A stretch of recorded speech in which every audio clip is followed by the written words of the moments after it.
So today on Hydrate, I'm sitting down with Alex Tarnava, and this is a conversation I've been really looking forward to.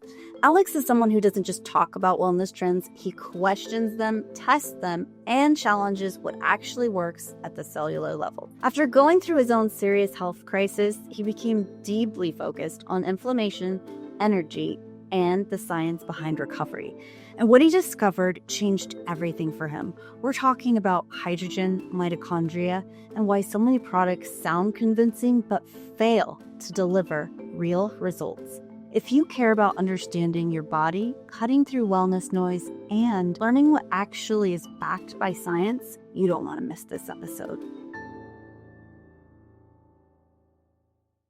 I'm at A Forum with Alex Tarnava. This guy's pretty special. He is on a mission. He's a man of purpose. And you may know him from the hydrogen tablets that are everywhere. He's the one that invented them and has the patent on them. So no matter who you buy them from, he's the guy that they come from. He also is the inventor with Tyler LeBaron for this inhale machine that we just talked about. But what's more exciting about Alex is his philosophy. And I love what you were explaining to me. I have a passion about philosophy, but how do you really move the needle with the things that you're passionate about unless you have the money to do so? Yeah. And that's what when I get into, say, when I started publishing scientific papers and patents, people are like, oh, but you're not an academic. Well, who cares? I have an interest in this. And then when I'm now publishing books on philosophy, people are like, oh, that's out of left field. I'm like, no, I've always been a philosopher first, a scientist second, and a businessman third. But when I was young, I realized that the world revolved around the illusion that is finance, and that everyone is owned and subjugated by who controls finance. Yeah. So the only way that you can pursue the actual purpose you want in this life, that you can pursue truth unimpeded, is if you have the finances to do it. And so now I have the finances to do it, so I'm pursuing what I want to do. And what are you pursuing? So my first book is called Stress Hacked: How to Get Stronger in a Civilization Designed to Break You. It's about the self. And so there's the mind and the body. Okay. So you start at either end you want, pick your journey, you meet in the center. And it's about intentional stress with the right recovery to grow stronger, both in mind or body. But you also have to find your purpose. That's what all the interlead chapters are. Because the purpose of strength is not to crush others, it's to lift others. Yes, yeah. But we have misinterpreted strength. So we elevate these predators around us that are looking to subjugate everyone. But that's not strong, that's insecurity. Because the truly strong don't need to subjugate. They want a better society. Absolutely. So if you don't unite at all, you end up actually weak. But where you're strong is weaponized, both inside and outside. Yeah. I love that point that you made. It's so powerful because it makes me think of like when you're hurting, a lot of times we could get stuck in our hurt and bring other people down. Pain, misery loves company, right? But in the same token, when you're feeling so much love and joy in your heart, you become a well of love, a living spring of that all you want is to share that. Yeah. You want everyone around you to feel it. You want to give it. You want to share it. And I mean, that's to your point that that's the way we're designed. Well, that is how, and I talk a lot about this in my second book that'll come out. So I have 8 books that I've written. The second one's in the 3rd round of editing. It's called The Stone Wall on Power, Human Nature, and the Failures of Justice. Okay. And I talk deeply about 50,000 words on the evolution of hierarchy and strength and why we developed this and how and why it's been co-opted as civilization grew. And basically, psychopaths are able to emulate what we evolved to perceive as strength in small tribal communities. But in large civilization, they can wear a mask, and we don't ever know that they are a psychopath, but we evolved to recognize these traits that they have as a strong leader. Wow. But they couldn't get away with it when we're in small communities because the mask always drops at some point. And when we come into a psychopath, we have a fear response to them. Yeah. But in a large enough civilization, the mask is only cracking from time to time with people who get close enough to them, and they can drown out those people and say, oh, they're just bitter, they're just this or that. But at the end of the day, because they're putting on an act, psychopaths are able to behave as if they're strong more convincingly than actually strong people can. So they win the battle of public perception. Oh my gosh. Well, that's kind of like ChatGPT in a way. Yeah. And I mean, throughout all of this, like, the world has gotten so bad that a lot of people think in a million different conspiracies. Now, I don't really believe in conspiracy. I believe in the will to power. Right. So we all do exactly as we're expected to do in any moment, and that's to pursue our own benefit. And everything that we see, all these systems that are aligning up the top that look like conspiracy, there's something I call tacit collusion, because they're being utilized because they work. And when people in power at the top see something's working, they align because it works. Yeah. That's why all the LLMs like ChatGPT and Grok, they all behave the same way, because reinforced learning from human feedback works. It drives addiction. So they're all coding this way now. And that is why things look like conspiracy when it's just self-interest. And so everything that comes out in the society is really the result of billions of independent decisions and news for each individual's best. That makes sense. That creates layers upon layers of lobbying and laws and regulations that makes it feel like it's conspiracy, Right. but it's not. Yeah. But the good thing is these laws exist and they're being used against people, but there's more people and more wealth in people that if we understood how these are all being used against us, we could weaponize them against the people who made them patchwork, because there's enough understanding there. And I think we're getting to this time in society. Every civilization has fallen. Every group of elites has fallen, but it's always fallen the wrong way. It's been the youth. The youth come out with fire and brimstone. They burn down buildings. They overthrow governments. But then there's chaos. There's no plan. And a new crop of elites come in, and a new crop of wolves, and usually things get worse. And the cycle repeats itself. The only way to actually change the world is for enough people with enough resources, enough wealth, enough wisdom and knowledge to band together and use the laws that have been erected against the people subjugating us. Whoa, okay. I love this idea. So tell me, like, in a perfect world, how would you make that happen? Well, I have a lot of plans throughout my books and using different things, from using the principles of propaganda, but to spread truth, Yeah. radical truths, to use finance against those controlling finance, to get back to local economies. You know, we're looking right now to move manufacturing of our machines to the US, but just for the US market. We're talking with partners all around the world about fabricating them in each country to support local economies. So the big things we need to do is to realize all the wars that are being waged against us. And one thing that the elites are doing different than they have any other time in history is they've distracted our attention from them to each other. Yeah. So we have to look at why we're so fragmented. Because usually when things get this bad, all It's a people civil issue. are united against those in power. Yep. Right now we're split against each other, and it's all false division, Yeah. right, going on. The more we're fighting each other, the more we're not paying attention to what's going on We're at the top. distracted by the wrong, not the root.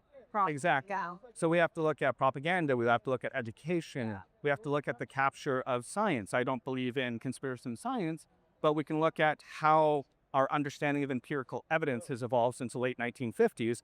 People don't really understand that until the late 1950s, academic publishing was not private. Yeah. It was non-profit societies of learned individuals that paid members' dues and peer-reviewed each other. Actually, the biggest early publisher of private science was Robert Maxwell. So, a known fraudster, Mossad agent, the father of Ghislaine Maxwell. He launched the early journals. His company became Elsevier, which is the biggest publisher in the world. His journal was the first one pushing out the pharmacological model of disease, which is a single molecule to single pathway or receptor, saying that that's how we cure disease. Well, his journals were also the first ones that started pushing out statistical significance. So lifestyle interventions like exercise, diet, hydrogen that have systemic changes across the whole body have less of an effect on a single marker than something like a statin would on cholesterol. So now, because he had the massive journals pushing these agendas, and by the way, these were all very patentable things, right, that he made a lot of money from, that all created the foundation of what we think is empirical in the late 1950s through 60s and 70s, the golden age of pharmaceuticals. Scientists today, they don't know that history. So scientists today, they're overwhelmingly good people. They think that they are following the truth. They think that they're working off the evidence, but they don't understand that the evidence was corrupted from the foundation. Yeah. My gosh, you said that so eloquently. It hits really at home, where I think all of us are feeling, I know all of us are feeling that ripple effect now. And I think there's a push back, and you tell me, but to just nature, to what God has given us, right? Where you said you just saw my book, the Hydrate book, and that's the 9 pillars. That's what I write about, is just everything that's free, right? It's sun, grounding, connection, community. There's a reason, like, I just bought 12 acres outside of Seattle, about 30 minutes. It's got a waterfall on the property, 300 feet of river frontage. It's got chicken coops and an orchard. And, you know, I'm traveling 150 days a year. It's hard to live in nature. Yeah. When I'm traveling. Look at where we're at right now. Exactly. Junk food lighting. When I'm home, like I'm in Canada right now, I'm on the acreage also. I want to be in the forest. I want to be in the mountains. Yeah. I want to see animals, right? We've gotten away Amen from, to that. looking at the stars. Yeah. All these things are free, and the most profound philosophies ever largely emerged from looking in to the vastness of the universe to question our place. Right. Taking time in the silence too, and learning from divine in nature. Yeah. That's where we learn everything. How did you get into science? I just, like I said, when I graduated high school, I had offers to play football. I could have gone into science. I thought I wanted to go to law, but nothing really struck me. I'd been really interested in finance since I was about 17, and I started learning about compound interest. And it didn't reconcile with me. It gave me deep anxiety that I thought it was unsustainable. So I decided, okay, well, since none of these other pathways, being told what to do, interest me, I'm going to make money, and I'm just going to pursue what interests me with money that I'm making. So I drifted between business to business, career to career, making good money, but just reading anything and everything, from philosophy to science, to diving deep. How I got into the hydrogen, I had a totally different business, that was very successful. And I was a semi-competitive athlete in CrossFit and martial arts, and I got a mystery virus. And it caused an autoimmune-like response. Okay. I got really sick. I was 29. It attacked my cartilage. I have osteoarthritis in 11 joints now. This is my shoulder. It doesn't move past there. And so I'd been training like 6 hours a day, and I was faced with never being able to train like that again. Wow. So all the time I spent on training, I just dove into PubMed. Yeah. And I just looked at study after study, because my GP told me I can never work out again. Oh my God. Just go for walks. At 29, that's devastating. Yeah. Any age, that's devastating. Yeah. And so that's when I developed the tablets. It took like a year and a half, 15 failed scale-up attempts, thousands of iterative adjustments to get it done. Made a business out of that, kept going, but... Because you knew that hydrogen helped you feel better, and you knew hydrogen was... what kind of research was out on hydrogen back then? So it was limited. This is, 10, 11 years ago. I was throwing everything at the wall. Yeah. I had money, so I bought like a Kangen machine back then, and it wasn't working. Nothing was working. So I was on cortisone injections. I was taking 1,000 milligrams of naproxen, like prescription grade a day. So like super relieved. And I knew it just wasn't forever a solution. So I was doing like cryotherapy and going to saunas and trying all sorts of devices I was buying and supplements. And all of a sudden I developed multiple ulcers. I fainted in the gym a few times. So the naproxen had caused like serious like GI and gut issues. And so I had to stop, and my whole body seized within days. So I realized nothing was working. And I went back to PubMed. I was just reading and desperate, and I saw new trials on hydrogen. It pissed me off because I thought I had this $5,000 paperweight, but it just dawned on me, how do I know I'm getting hydrogen? How much hydrogen do I need? Yeah. So I started buying the full papers, reading the materials and methods. I found H2 blue, reagent. Yeah. It was So you start undetectable. testing. It was undetectable, which gave me hope. And then I started like experimenting with making hydrogen in my kitchen. That went on for a while. I was getting like 3 parts per million in some early tablets I was pressing, drinking a few liters of it a day. But I just had a sober second thought. Like, I knew enough chemistry to make the tablets, but I'm not a chemist. Yeah. So I didn't want to win a Darwin Award and poison myself or blow myself up in my kitchen with like magnesium and hydrogen. Found my founding partner. He's a PhD chemist from the pharmaceutical world. He told me it was the worst pseudoscience he'd ever heard in his life, gave me all the reasons. I'd read like every paper on hydrogen at the time. I rebutted them.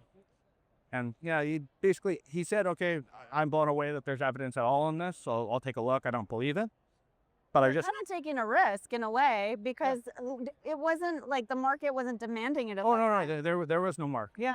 I was doing this as a do-it-yourself project to try and help myself. And I found Tyler back then too. We were talking a lot. I just kept on going. But there's just a couple things that happened in the early days. Like, I kept on giving my founding partner a new paper every day, sending him as he was doing checking all my chemistry. And he called me for lunch. And there was a paper on a disease model that he was a lead chemist developing small molecules to treat that disease.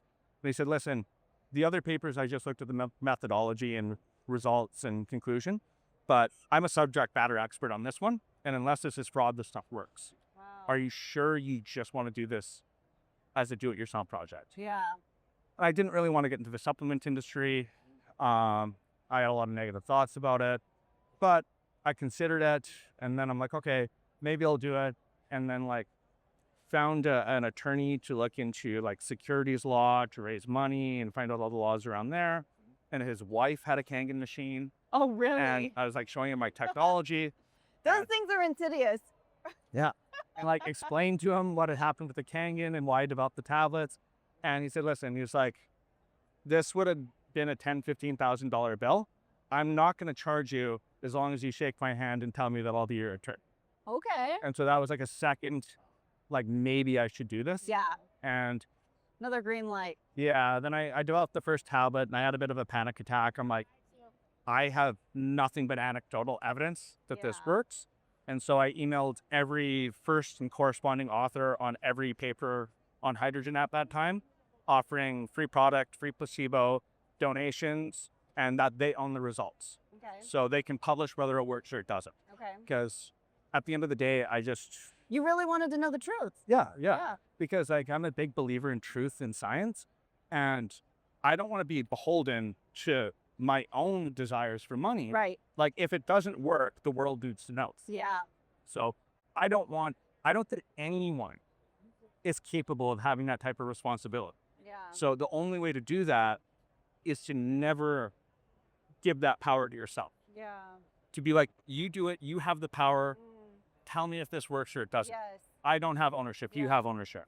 Well, when you have financial gain from it, that's important to have people that can keep you accountable, that can actually tell you if you're telling the truth or not. Yeah. So with the tablets that you know or not, we have something like 25 published clinical trials now. We have more clinical trials than every other commercial hydrogen water product on the planet combined. Yeah. And we have more research underway than we have published. Tell me about how your tablets differ from, say, a water bottle? Those are pretty popular on the market. Yeah. So, I mean, the water bottles, like the best ones usually market like 5 parts per million. They're usually like 250 milliliters. So when they're brand new, that's 1.25 milligrams of H2. Okay. But they're using something called Henry's Law to get that 5 ppm or whatever they're claiming. So that means they're pressurizing H2 in the vessel over time. Now, when you're dealing with pressurization, there's always the issue of leaks. You have to maintain that pressurization.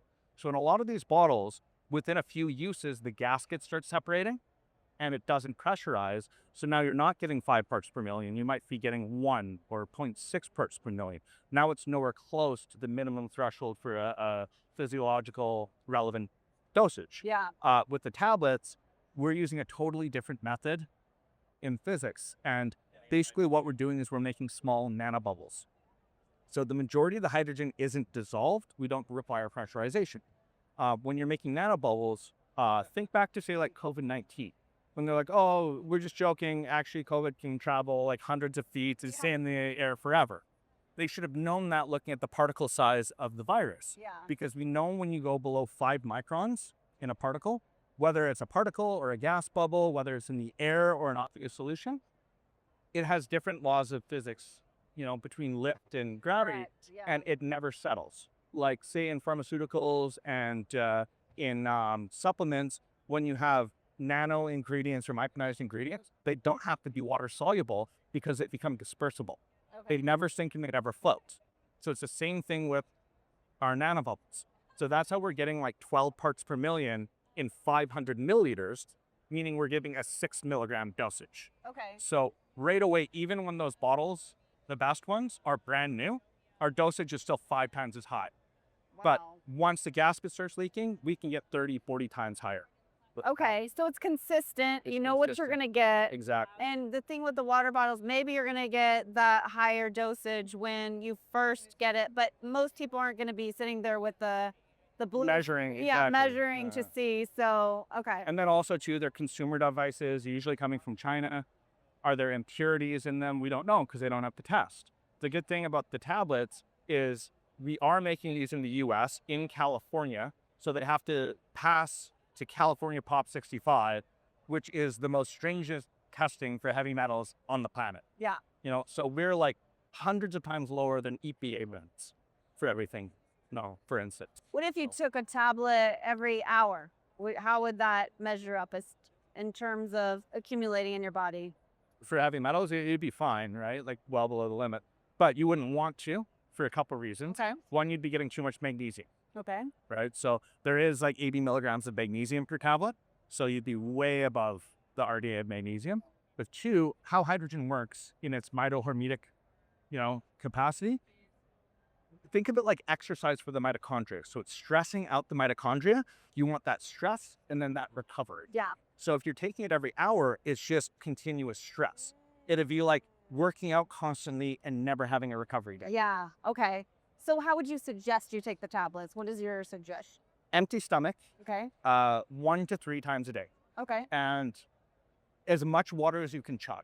So most of our studies are between 8 to 17 ounces, like elderly, maybe 8 ounces, athletes, maybe 17 ounces.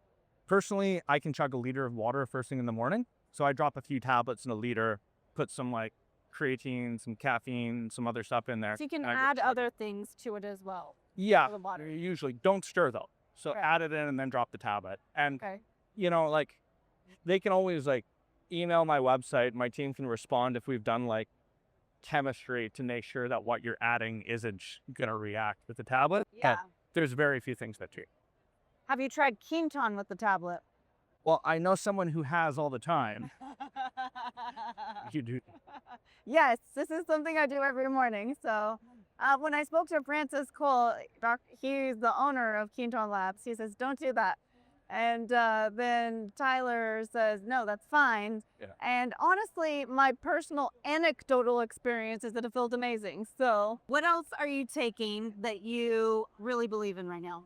So the thing that's changed my life the most, I started September 2024, is experimental drug called casofency. Can you So, spell that? Tesofensine. Okay, thanks. And tesofensine had gone through phase 2 trials for both Parkinson's and Alzheimer's. It was roughly on par with approved drugs on the market, but they stopped research on those neurological diseases because in those models, this was a huge adverse event, but massive weight loss. So people were stopping eating, but they were old, frail, elderly people. It's now being explored. It's almost approved. It's going through approval in Mexico as an obesity drug right now. But the same mechanisms, it's a triple agonist of norepinephrine, serotonin, and dopamine, very mild, though. That will stop addiction, for sure. So I gave it a try because I was drinking like 5 days a week. And my tolerance was so high. There was one point that I was drinking so much that I would drink a bottle of wine in an hour and blow a 0 on a breathalyzer. Wow. But I know it was doing harm to me. I quit drinking completely. How long after doing this experimental drug did you quit drinking? It's hard to say because my wife, we were on a trip and she found out she was pregnant on the trip. We were in Italy and then we went to Russia, and so I drank in Russia. I'm like, okay, I'm going to try and stop drinking because you can't drink because you're pregnant. And so I ordered the tesofensine to help me stop. Got it. Okay. So, but I didn't again. I drank a bit leading up to our wedding because I didn't want to have one drink and get blackout, having not drank in a year, but then I was able to quit right again after.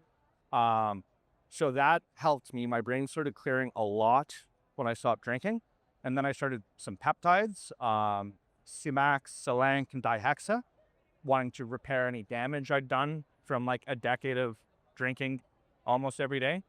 And within a couple months after that, my brain was working like I felt like it was when I was 20. Just constant ideas, waking up with ideas, charged to work. I usually fall asleep with my phone in my hand, writing notes. Like I like reading to fall asleep. And I like writing notes about what I'm reading, because reading one thing will give me ideas for another. I'm actually like, I'm a big believer that we can't learn anything without friction. Yeah. So I no longer find I get any benefit from reading people I agree with. I exclusively read politics and philosophy I strongly disagree with. Because I find the task that I take myself down is to try and find their truths in observation. Okay. Because even the most loathsome people in the world have truths in what they observe about our reality. They just come to insane prescriptions about what to do about it. And we know that this is true because that is how they can convince other people of their philosophy, because they're observing these truths. Yeah. And if we stop ourselves from engaging with the truths they've observed, we're just going to allow more and more people to go down the wrong path of prescription. So I spend all my time reading people that I find have awful prescriptions so that I can find the truths I share and try and understand how they went from here over to here. I like that because you're right. There is it's all our perception, right? Everything's our perception anyways, but if they're perceiving it a certain way, then other people are perceiving this as well. I'll use an example. In my second book, The Stone Wall on Power, Human Nature, and the Failures of Justice, there's one section where my editor and I engage in a dialogue. And so we look at it from two different angles, and my editor, Vadim, so he's an Ashkenazi Jew from Belarus, but we engage in this alchemical inversion between Hannah Arendt and Adolf Hitler, and talk about how they observed the exact same things, but came to opposite conclusions. Right? And then the next section, we engage in this with probably the most vile misogynist who's ever written, in Otto Weininger, he wrote the book in like 1903 in Germany. And we invert him against a string of second wave feminists from the 60s and 70s. And there are passages that could literally be from each other's work, because they're observing the exact same thing and coming to completely opposite conclusions. Like Weininger sees a truth about women as a generalization, right? Like not individuals, but like a generalization, and thinks that's a weakness. That's what makes them less than. Whereas a feminist like Lucy Irigaray sees it and says, well, this is what woman's strength is. And it's all about our perception. Yep. So we can see the same thing and come to opposite conclusions. And our perception a lot is based on our experiential realities, right? We've all come from different backgrounds. We've been raised different. We've been indoctrinated differently. Absolutely. So we're going to observe the world. You and I are standing here in this conference and we're going to see different things. 100%. And so I take that. And again, when we talk about like philosophy first, then science, then business, I can only do this because I have made so much money. But in writing my books, I have a large team of editors, and they're all freelancers. So I'm self-publishing this all. But I have editors from institutions like Harvard and Stanford and Oxford. But I also have ones that have left academia that are conspiracy theorists. So I've found this interdisciplinary team, and I've tasked them all with being antagonistic to me. Okay. I want you to pick a fight everywhere that you disagree and see something wrong, but every editor is tasked with the same thing, to fight each other. Oh, Too. okay. So often our comment threads, we keep breaking our Google documents because there's more text in debate and comment because we're all seeing things from a different lens, a different reality. That this book, The Stone Wall, started as a chapter in Stress Hack. Yeah. And now it's over 200,000 words because what we perceived was so different that we started untangling this nest and writing out this. This is the as a whole friction book. you talked about Exactly. that creates the growth. Exactly. Yeah. So you feel like you must be growing a lot with the friction that you're paying for. You're paying to have this antagonistic. Exactly, right? And like, this is not cheap. You know, this is tens of thousands of dollars a month. Yeah. But I'm doing that because I think it's essential to come to the truth, to understand our reality. Yeah.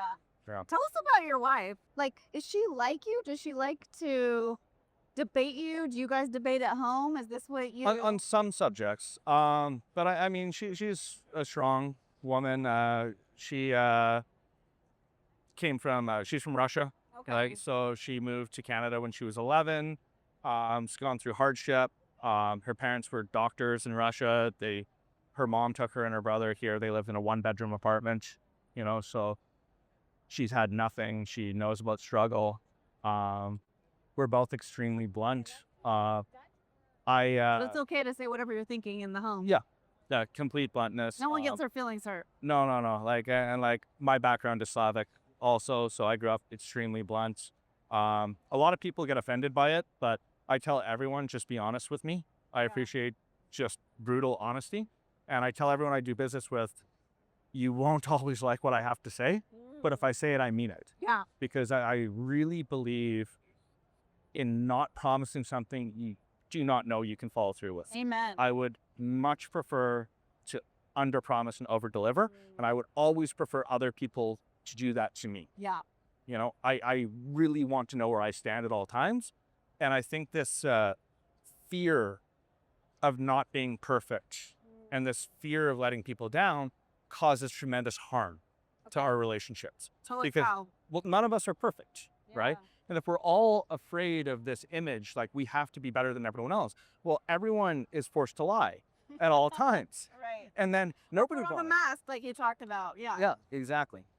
Yeah, and we don't want to be walking around with masks because then we can't truly connect. Yeah. How So- can you connect if you're wearing a mask? And we need to shatter these realities. Like I just recorded this session, these book readings with my book, and I think it's going to be fun. We got to get the VFX done. But, you know, the video crew and producer and stuff, they set me up with this studio first. They're like, oh yeah, your book is like this philosophy stuff you should do here. And it was like a private library, Yeah. you know, with like an expensive brown leather chair with the buttons, and all that stuff. And I'm like, you know, this is so not me. This is wrong. Yeah. But then I just had an idea. So I went there and I recorded every passage I want at that location in like a blazer and a dress shirt and with a certain demeanor. But then we did all of the same quotes in a dark industrial building with a folding chair and a folding table and piles of books strewn across the floor, just to show like it's the same words, Yeah. but the perception is different. Yeah.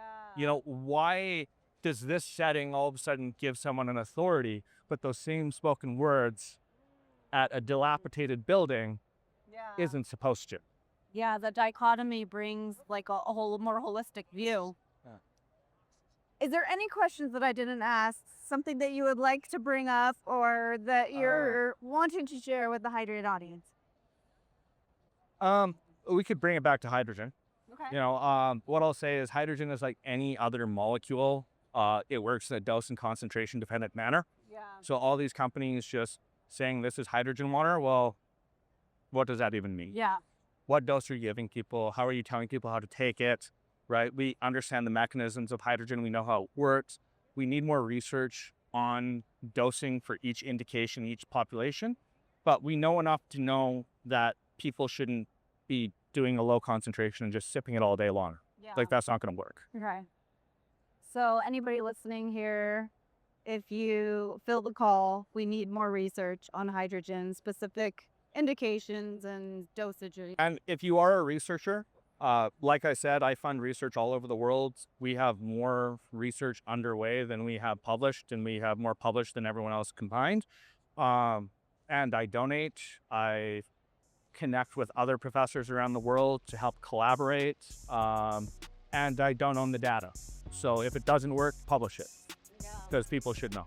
Here's the challenge. I love it. Alex, thank you for having this conversation. What a blessing. So grateful for you.